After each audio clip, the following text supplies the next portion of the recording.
Welcome to another special edition of Ask the First Selectman.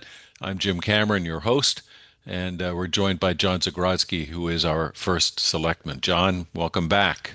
Thank you. One of the questions that we've received deals with the new housing bill that's just been passed. Um, could you talk to us a little bit about its impact on folks who live here in Darien? Yeah, so what you're referring to is what's called House Bill or HB 8002. So this is a successor bill to House Bill 5002, also a housing bill that was passed by the legislature last spring and vetoed by the governor in late June. And so what happened over the course of the months since his veto was an effort to resurrect discussion of statewide housing legislation. And that ended up taking the form of HB 8002, which was taken up in special session, a special session that covered a few other topics, but was mainly focused on this housing bill. And that session took place in November, which resulted in the passage of the bill. And I believe it's still awaiting the governor's signature when it was delivered. He has 15 days to decide whether to sign or veto the legislation. And my guess is that he is, in fact, going to sign this version.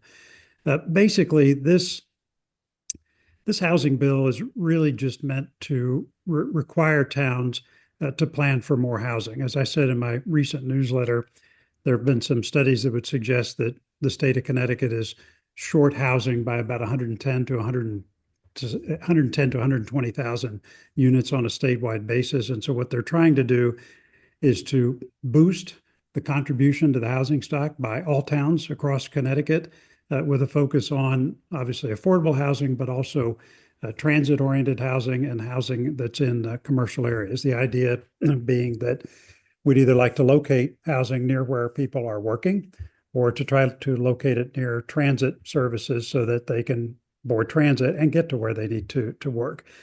Most of this is that most of the provisions, I would say, though, in this bill are going to be phased in over a series of years.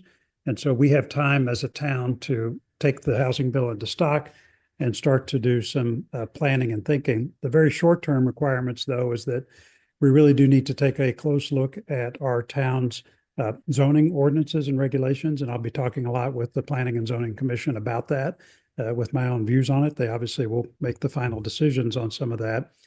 But there's a lot that we can do to try and align our planning and zoning ordinances and rules to meet up with this housing bill that's likely to pass. But in some, this really is a planning and incentives bill from Hartford. They are increasingly trying to set the direction on this, but there's a lot that towns can do individually to manage the effects of this bill through some really good strategic thinking around our planning and zoning ordinances, which we will take up very shortly.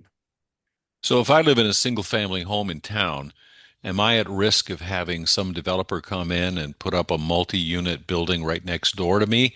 And if that's the case, what does that do to my property values? So that's not going to happen. I mean, that's kind of a scary story that I don't think is going to happen. This law doesn't really it doesn't mandate that sort of housing development. What they really are focused on is transit-oriented development, development in commercial sites in the spirit of repurposing those sites toward housing. There's nothing in this law that is going to force towns to put up large multifamily housing structures right outside people's homes that are in areas where there's single family zoning.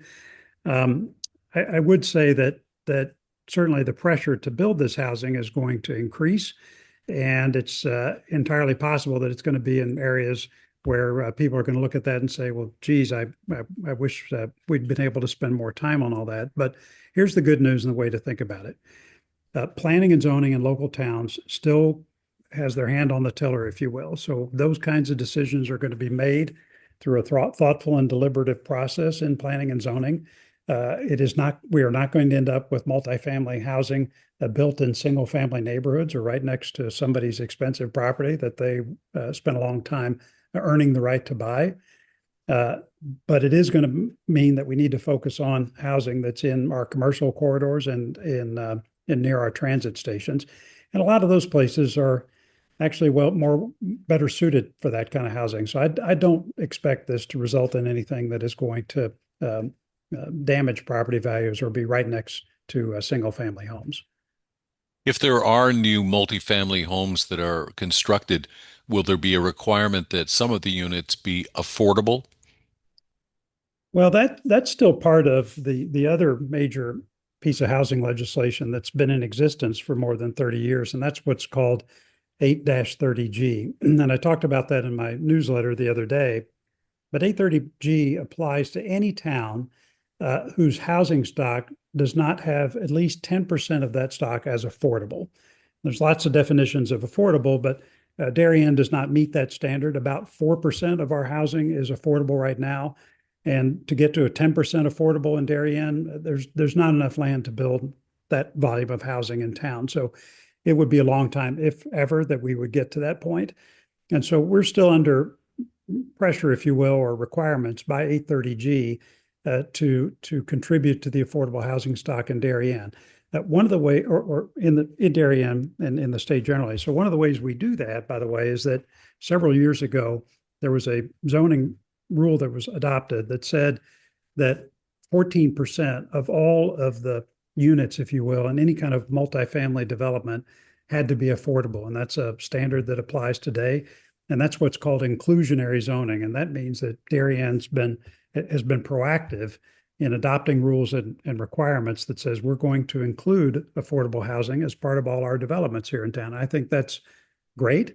The developers, if you talk to them, they've been able to manage that because the market unit apartments or units in the market value units in their developments, those units will actually subsidize the affordable units. And so it's actually worked out quite well to have that 14% requirement. It leads to, I think, balanced development and contributes to our affordable housing stock. So we are still required to build affordable housing, both in our zoning ordinances and otherwise. And we'll continue with that going forward. So, what is your message to folks who live in Darien who are worried about this bill at this point?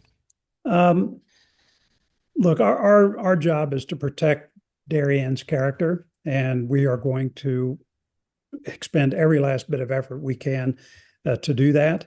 At the same time, I think we need to deal honestly with this bill. It's not going away. Elections have consequences, and there are a lot of pretty powerful forces that have decided this is the bill that they want to pass, and we're going to have to deal with that. And I think the best way to deal with it is to stop protesting because I think that's over, and instead start to focus on the changes we need to make locally to make sure that we can manage the implications of this bill and preserve the character of the town of Darien. And I can assure you, I'm going to be very focused on that in the coming months. There are some deadlines, by the way, that are coming up around July 1st, where we need to get some of these zoning issues sorted out and in place for provisions of the law that take effect July 1st.